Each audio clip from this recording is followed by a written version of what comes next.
બાપુના શબ્દોમાં કેવું હોય તો અંધલમ પટગને નફટ ચોરું બને અન માત જોડે નહીં તોય માયા એ આખોડ લે કેલવા બાળને માવડી અન હરનાદ તર જોડમાં જોગ માયા અંધલમ પટ નફટ છોરું બને માત છોડે નહીં તોય માયા આ ખોડલે ખેલવા બાળને માવડી આજ તરછોડમાં જોગ માયા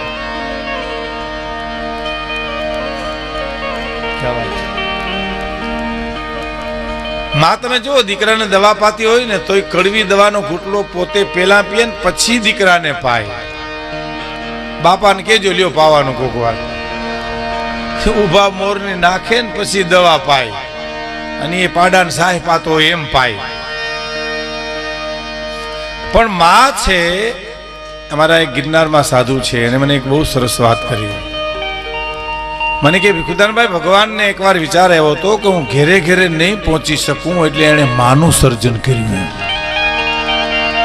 અને તમને મને એમ કીધું કે મને પગે લાગવાની ઈચ્છા થાય પરમાત્મા કે તે તમારી જનતાને પગે લાગી લેજો એટલે મને પગે લાગ્યા બરોબર જ છે ચારણો અમસ્તી માના ઉપાસક નથી એને ખબર છે કે માં છે એ પરમાત્માની પ્રતિકૃતિ છે પ્રતિકૃતિ પરમાત્મા ઈ જ માં અને માં ઈ જ પરમાત્મા બસ માતાઓ ઓછી વાતો કરો બહેનો ઓછી વાતો કરો બાપા વાંધો નહીં બહેનો ઘણી વાતો કરે બહેનોનો સ્વભાવ છે વાતો કરવી ને એનો સ્વભાવ છે અમારે ત્યાં તો વાતો કરીને એક બીજું પૂછે આપણે કેન્યું કર્યું ત્યું એટલી તો રસપ્રદ થઈ જાય એક બેન તો પોતાના પતિને લઈને ડોક્ટર પાસે ગયા હતા ડોક્ટર સાહેબ મારા પતિની તબિયત તપાસી દો તો શું બીમાર છે તો રાતે બકબક બહુ કરે છે સુઈ જાય એવી દવા આપો બકે નહીં એવી દવા આપો ડોક્ટર કે ને કાંઈ દેવાની જરૂર નથી અને દિવસે બોલવાની તક આપો આ દિવસે તો વારો નથી આવવા દેતી ને એટલે રાતે ઉભરા કાઢે નીંદરમાં બિચારો એટલે ઓછી વાતો કરજો આ તો અમારા તરફની બહેનોની વાતો છે અહીં તો શાંતિ જ છે કોઈ સવાલ નથી પણ માં છે બીજા વગડાના વા છે માં છે એ પરમાત્માની પ્રતિકૃતિ છે શક્તિના 4 રૂપ આપણે ત્યાં ગણ્યા છે દીકરી બેન પત્ની અને માં મારા સ્વામી સચ્ચિદાનંદ જ્યારે જુનાગઢ આવ્યા દંતાલી વાળા ત્યારે બહુ સરસ વાત કરી હું ઘણી વાર બધે કહું છું કે તમારા ઘરમાં જો શાંતિ હોય કારણ કે તો સંન્યાસી એટલે ગ્રસ્તી આપણી જ વાત થાય તમારા ઘરમાં જો શાંતિ હોય તો આંખું વીચીને એટલું કહી દેજો કે તમારા ઘરમાં કોઈક સ્ત્રી પાત્ર સહન કરતું હોય છે નકર શાંતિ શક્ય નથી કા દીકરી સહન કરે છે કા માં સહન કરે છે કા બેન સહન કરે છે અને કા પત્ની સહન કરે છે અને ઘરેથી નીકળે ને એ માણસ થાકે પછી મજૂરે થાકે અને કરોડપતિ એ થાકે થાકમાં પાછો ફેરફાર ન થયો કઈ હા એ તો ટાટા બિરલા વાળા થાકે એટલા જ રેકડી વાળા થાકે અને રેકડી વાળા થાકે એટલા જ હોયલા થાકે કારણ કે રણજીતણ કંકણ બંધણ પુત્ર વધાયું સાવ એતા ટાણા હરખના પછી એમાં કોણ રંક કોણ રાવ લ્યો આદુ હોય ને સાક્ષી પૂરો છે કે કરોડપતિ નો દીકરો પરણતો હોય અને ઈ દીકરાના બાપને જે આનંદ હોય ને એટલો જ આનંદ ઝૂંપડામાં રહેતો હોય ને એનો દીકરો પરણતો હોય ને એને આનંદ એટલો જ હોય લ્યો એ આનંદની માત્રામાં કોઈ ફેર નથી પરમાત્માને એટલે તો કરુણાનો સાગર કીધો છે કે કરોડપતિ થાકે એટલો જ મજૂર થાકે અને થાક ઉતરે ક્યારે ઓલો એના એર કન્ડિશન બંગલામાં વયો જાય એટલે થાક ઉતરી જાય ને ઓલો એના ઝૂંપડામાં વયો જાય એટલો જ થાક ઉતરી જાય પછી એમાંય ફેર નહીં ઓને વધારે ઉતરે ને ઓછો ઉતરે એવું નહીં કઈ હા આ બહુ નરી વાસ્તવિક વાતો આપને સામે હું કરી રહ્યો છું કે ઘરેથી નીકળે એ થાકે ઘરે આવે એટલે થાક ઉતરી જાય પણ ઘીરે થાકે એનો થાક દુનિયામાં ક્યાંય ન ઉતરે પછી ઘરે થાકે માણસ પછી વાત પૂરી થઈ ગઈ એટલે આપણે ત્યાં ગ્રસ્તાશ્રમને શણગારવાની વાત આવી છે સંન્યાસ આશ્રમ છે એમ જ ગ્રસ્તાશ્રમ છે સંસારીઓનો, એનો પરિવાર, એની માતા પિતા, પત્ની, પરિવાર, એની સાથે એટલો જ એને લગાવ જોઈએ. આપણે ત્યાં ઋષિ પત્નીઓના ઉલ્લેખ છે. આપણે ત્યાં ઋષિઓ ઘણા ગ્રસ્તીઓ હતા. એટલે એ જે સુખ દુઃખ જે છે, બહુ સરસ વાત કરી આપણે હે જગજનની માં કે હોય ભલે દુઃખ મેરું સરીખું, રંજી એનો ના મને થાવા દેજે, પણ રજ સરીખું દુઃખ જોઈ બીજાનું, રોવાને બે આંસુ દેજે. હે જગજનની, હે જગદંબા, માત ભવાની શરણે લેજે. હવે મેં એક કડી આવી હતી, તમને ખબર હોય તો, કે શક્તિ દે, ભક્તિ દે, આ દુનિયાના દુખડા સહેવાની. બોલો, હવે સંસારમાં આપણે આવ્યા એટલે દુઃખ આવ્યું અને આવ્યું. કોઈ એમ કે દુઃખ નહીં આવે વાતમાં માલ નથી. રામ માણસ બનીને આવે તોય આવે, કૃષ્ણ માણસ બનીને આવે તોય આવે, શિવ માણસ બનીને આવે તોય દુઃખ આવે ને આવે. તડકો ને છાંયો, બસ એ આવવાનું છે. ફેર એટલો છે કે એને જોયા કરો કે આ વાદળું આવ્યું, આ દુઃખ આવ્યું, આ સુખ આવ્યું. એટલે આ સંતો મહંતો એમ કે છે કે હર ભજવું, હક બોલવું, દોનો બાતા વલ, ઈ નરને ઉતરે ની કદી આઠો પોરો અમલ. એને હરવાની અંદરથી આવે. આ સંતોને જે આનંદ આવે છે, સાધનાનો આનંદ અંદરથી આવે, બહારથી નો આવે. એટલે મારા હિંગળદાનભાઈ નરેલા લખે છે કે સુખ દુઃખ ની બે કેડી પકડી, આગળ વધતા જાવું છે મારે, આગળ વધતા. સુખ દુઃખ ની બે કેડી પકડી, આગળ વધતા જાવું છે મારે, આગળ વધતા.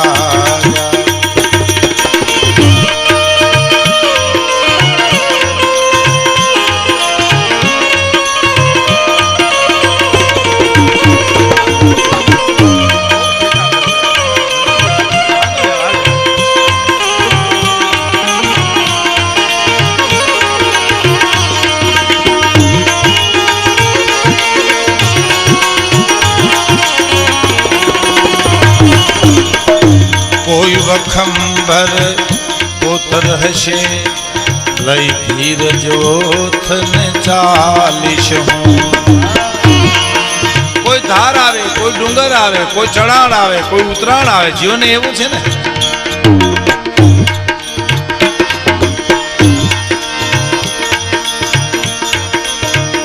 હિંસક પ્રાણીની પ્રાણ હશે તો અહિંસક શસ્ત્ર ઉપાડીશ હું. વિટળાશે વન વનના પશુઓ એવી, વાલની વેણુ વગાડીશ હું.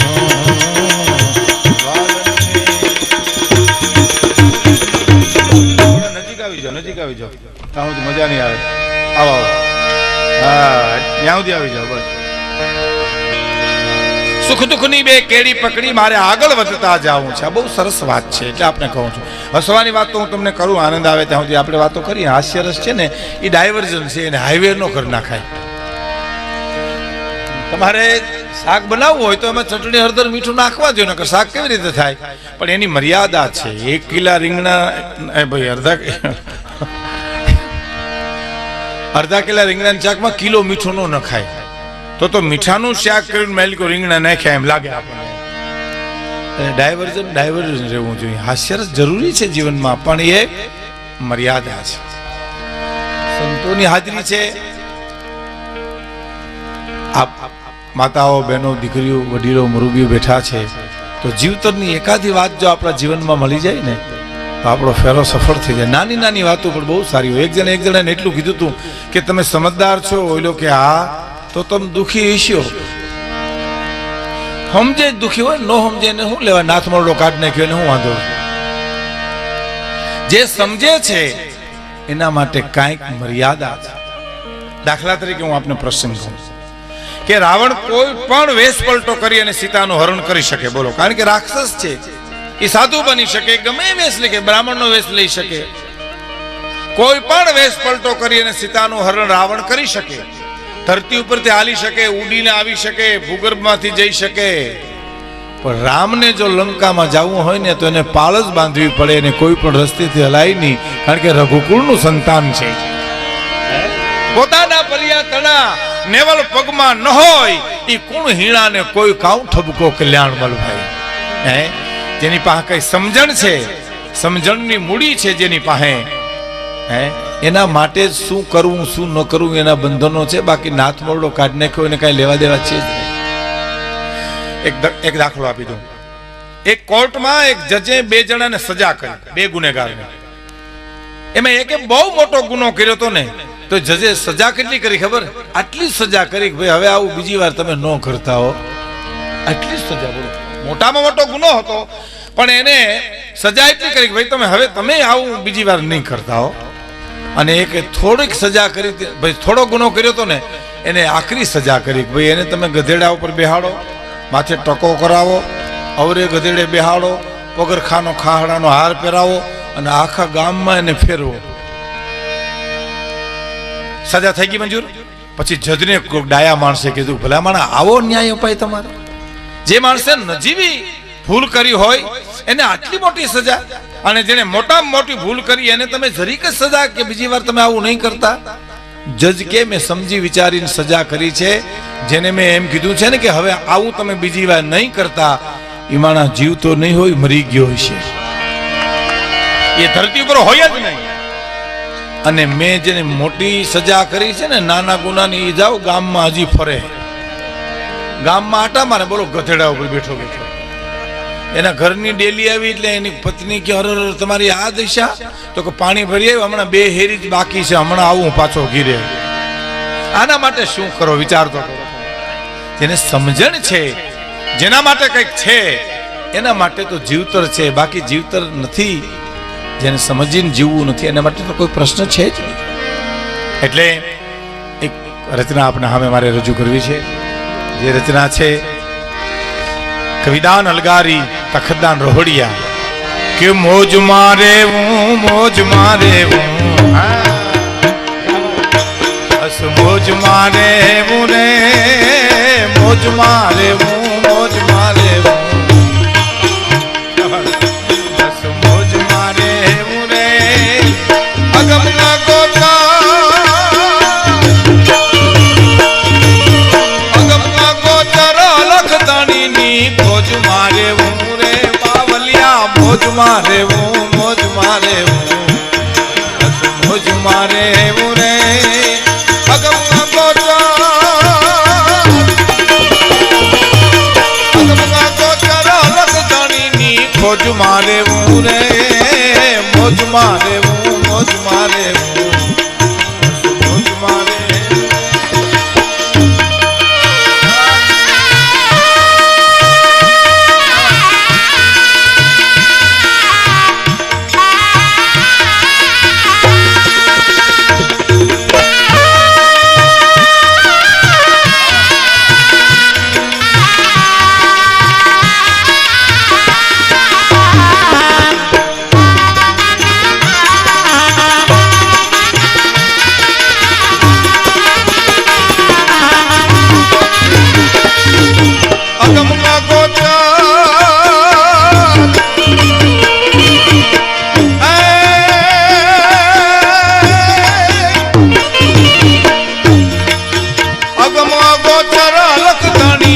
મોજ મારે હું રે, બાવલિયા મોજ મારે હું, મોજ મારે હું, બસ મોજ મારે હું રે, મોજ મારે હું, મોજ મારે હું, બસ મોજ મારે હું રે.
संकल्प तजे सो सन्यासी